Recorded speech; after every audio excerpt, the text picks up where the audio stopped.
Want a quick 10-minute wrap-up of the week's compliance news? Well, this is the podcast for you, 10 for 10, where Tom Fox, the voice of compliance, wraps up 10 top compliance stories which occurred over the past week. If you don't know, Tom has a daily news podcast, appropriately called the Daily Compliance News, and 10 for 10 wraps up the week.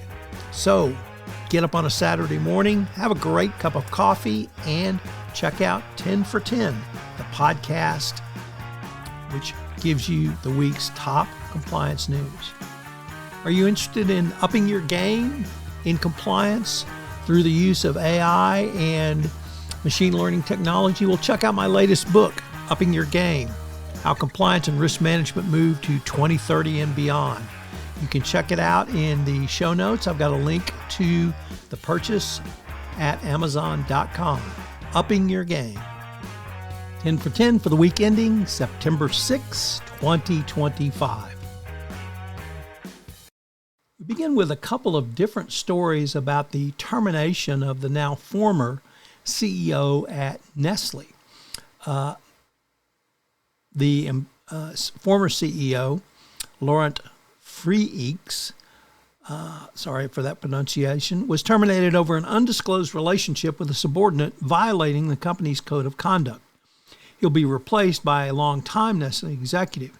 The dismissal followed what we thought was an initial investigation into a romantic relationship with a direct subordinate, and the investigation was overseen by the company's chairman and lead independent director and included outside counsel. Later in the week, we found out, which is our second story, that the CEO's termination started with a tip to the hotline. Someone reported that he was having an intimate relationship with a marketing executive, and this was reported. The couple initially denied any relationship. Interestingly, it took 2 investigations, more hotline reports, a letter to the Nestlé chairman before the food company acted. It's not clear why they waited so long or why they didn't elevate this immediately when, in fact, the whatever he was doing led to his termination. So that perhaps doesn't speak very well for the company, although they did get to the end result that they did. So the episode is unlikely to restore trust in the company among investors, said an analyst. He said even in Switzerland, where the public has traditionally drawn a distinction between public and private lives, companies that want U.S. investors need to abide by U.S. Corporate governance standards. So Nestlé's quandary started this spring when reports came over about the hotline affair, and it ended with the termination. Next up from Bloomberg, they asked the question, is the Intel stake a corrupt spin? Should the U.S. government be able to purchase stakes in vital U.S. companies going forward? And this is a topic we explored on Everything Compliance, and we cross-posted that segment on Friday, a special edition Friday of the FCPA compliance report. So it's an important question, and it's going to have implications that we haven't really been able to determine full out as yet.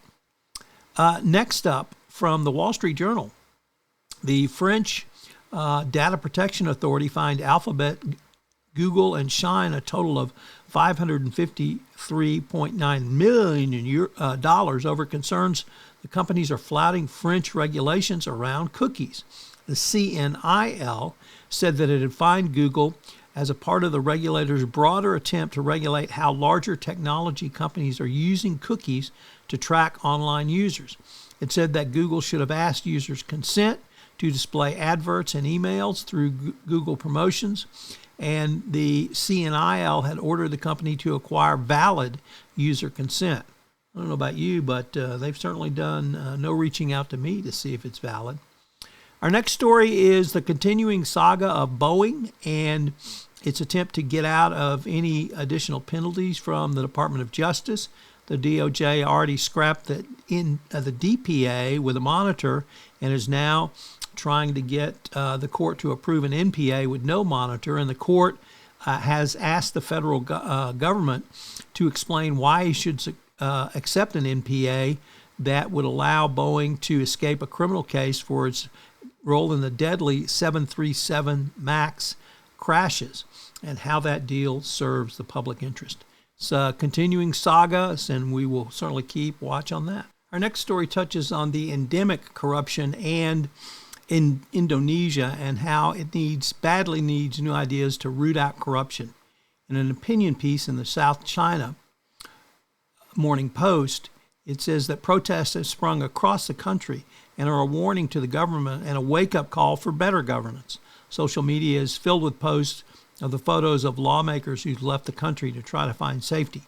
The deep cuts in funding from the central government are exacerbating the problems, jacking up taxes. And of course, the problem is every Indonesian government official pretty much has their hand in the till. The corruption has grown worse over the past 20 years, and it costs the state billions and even trillions, as they don't want to do anything about it. Next up, the great state of Texas says that it will require food companies to basically report on their additives as they would on a worldwide basis. So a new law comes into place requiring food managers to feature a prominent label on any product that contains one of 44 additives. So this could be an authority from Australia, Canada, EU, or the United Kingdom. Next up from Reuters, Disney has to pay $10 million to settle claims it allowed unlawful collection of children's data.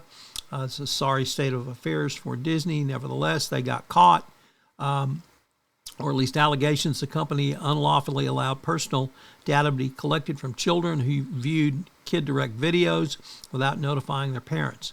The FTC had alleged Disney did not designate some YouTube videos as being made for children, and this was the start of the problem.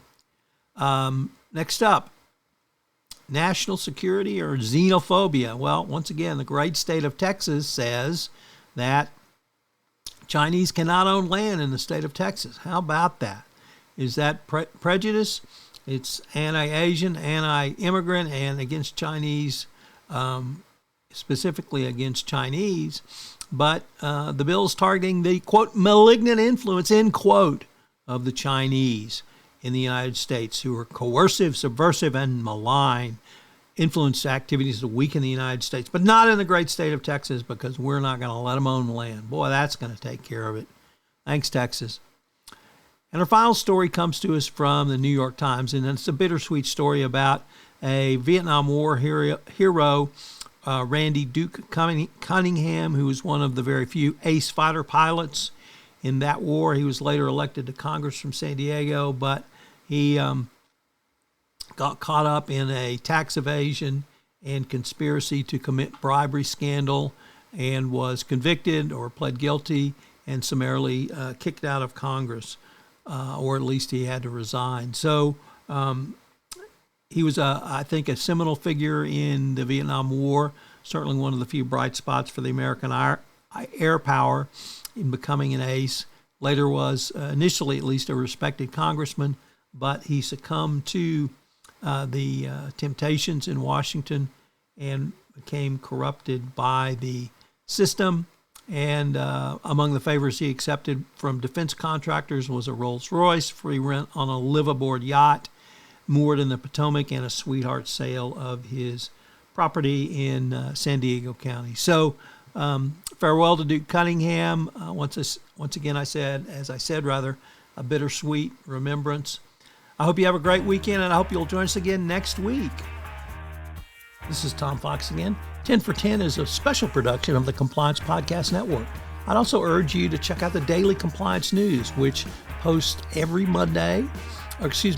week from Monday to Friday, where I give 4 curated stories of bribery, corruption, and compliance events that will allow you to help you start your day as well. So check out the Daily Compliance News and subscribe or rate and review to both 10 for 10 and the Daily Compliance News. Thanks so much for listening to this episode of 10 for 10. I hope you'll check out the newest podcast in the Compliance Podcast Network, the Compliance Tip of the Day. In Compliance Tip of the Day, I give a 5 to 8 minute summary of one tip that you can integrate into your compliance program or put together for greater compliance program efficiency. Finally, if you're a Sherlock Holmes fan, I am preparing a new season of Adventures in Compliance where I go through the 4 novels of Sherlock Holmes. Hear it on the Compliance Podcast Network.